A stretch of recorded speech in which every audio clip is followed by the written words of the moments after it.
G'day guys, Googs here, and you're welcome to my drunk philosophy. There's been a bit of a movement in Australia in politics in the last week or so, and that was the Liberal National Party government promised some tax cuts to across the board to people, and this tax return we're going to be receiving, depending on how much you earn, you're going to be receiving a little bit of money extra on top. And then as of now, everybody, for example myself, I'm going to be sitting on a flat 30% rate for income tax, which is a little bit lower, which is fine.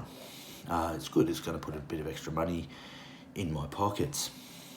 The funny thing is, in some quarters, this has led to some partisanship, especially on social media. I mean, social media is low-hanging fruit as far as I'm concerned, because for every person who agrees, you'll find one that doesn't agree with your particular stance. But there's a couple of sites in particular that have become so partisan, and I'm not going to drop their names because I don't want people going there and giving them shit, but it becomes so partisan that it doesn't matter what the LNP does, they just hate it. Oh, it's obviously evil. And this particular Facebook page started off when Tony Abbott won the federal election in 2011.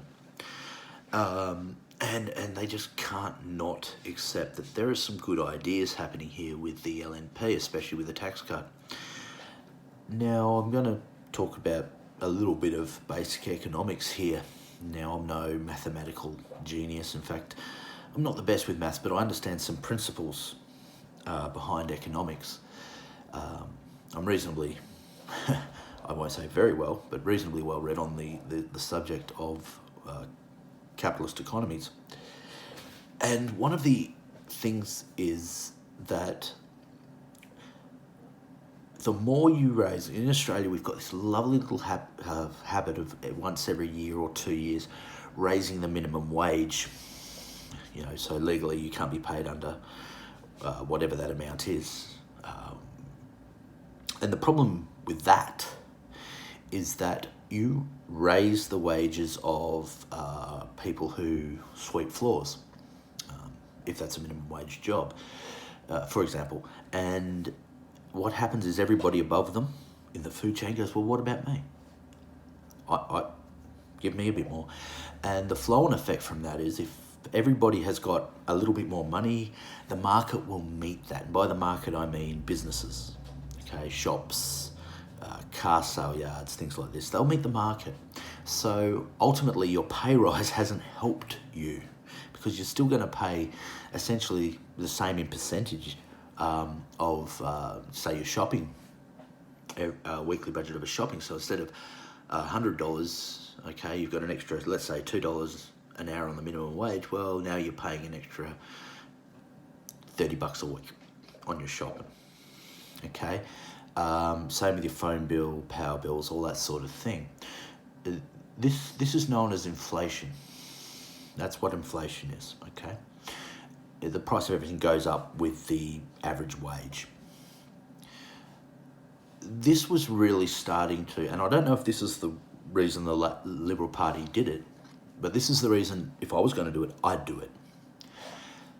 The difference between people on social programs, whether that be New Start, Youth Allowance, the disability pension and the old age pension, the disparity between those folk and the people earning the minimum wage or the average income, and the price the market had crept up to meet that,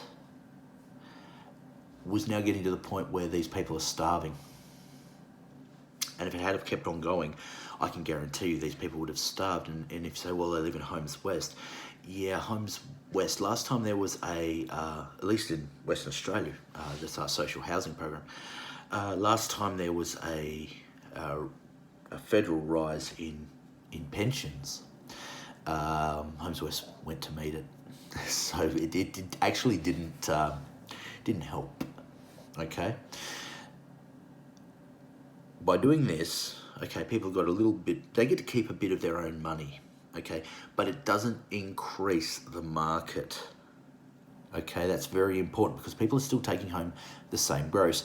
And by the time you work out whatever percentage you're working out, in my case 30%, it really only equals maybe a couple of dollars a week, okay? Maybe $3 on the outside. Now, that means that the differential is not that much. Even though I get to keep more of my own money, it means the market's not, the average on the market isn't, the market's not going to go up on it.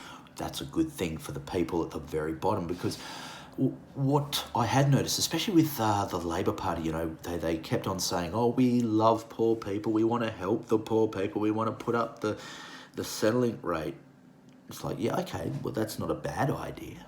That's not a bad idea. However, we're going to increase minimum income by, you know, $3 in the next 2 years, which means everybody above the people earning the minimum income go up as well.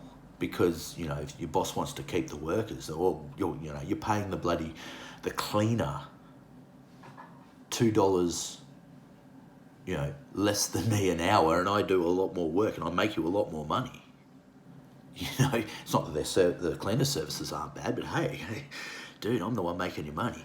I want more money, and you know, it increases, and once again, the disparity was getting huge. It's almost, I think it was almost to the point where, like, if you're a single person on Newstart, you're getting about $680 a fortnight, right? $320 a week. Quarter of that might go to your Homes West. So now you've got $160 to play with. $160, sorry, out of that, right? So now you've got, what, $480 a fortnight to live on. And if your average shop costs you $100, that's $380. If your bills come in, electricity bill comes in once every 3 months, and if that hits $250 on top of, say, gas bills and everything else, you're stuffed. If you've got a car, you're even doubly screwed, because the price of petrol is so ridiculous right now, especially over in Queensland. I was talking to a friend of mine in Brisbane. This is a bit of an aside. It's like nearly $2 for diesel over there. What the bloody hell, Queensland? Man, I'd be getting onto your state government real quick and say, yeah, it's nice that you're going to put in a couple of coal mines here and it's going to help all the people in the north of Queensland, but what the bloody hell? You know, it's not helping anyone else. But anyway, that's a bit of an aside. So I think it's a good idea from that perspective. If you want to help the poor people out, stop inflating the prices unnaturally by raising minimum wages.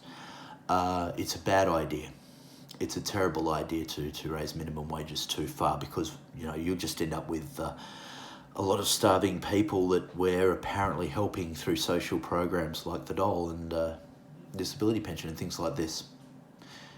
Anyway, that's my perspective on this issue.